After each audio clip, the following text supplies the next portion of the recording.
Hey guys, so welcome back to DelftStack, and today I will be showing you how to delete Windows PowerToys.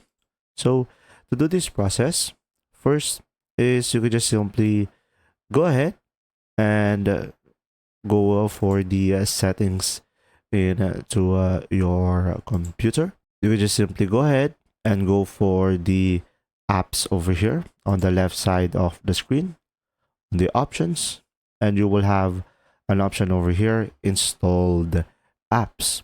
So go ahead and tap on installed apps.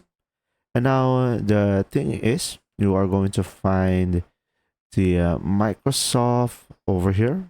Now guys, if you don't find the Microsoft PowerToys over here, of course, you could just simply use the search bar at the top. And from here, as you can see, we have the application over here. And once you have seen it, you could just simply select the three dots over here. And as you can see, you will have an option over here, uninstall. So to proceed with this process, select uninstall, and you will have an option over here. This app and its related info will be uninstalled.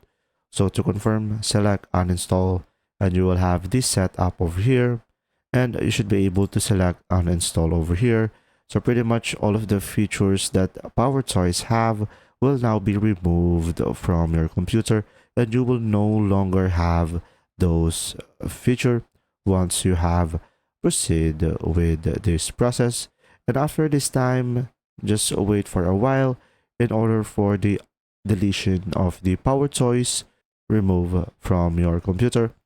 And once it is done, guys, you should be able to successfully remove your PowerToys.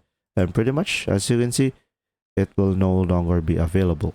If you found this video helpful, please like and subscribe. And if you have any questions, just simply go ahead and comment down below, and we will do our best to answer them all. And see you in the next video.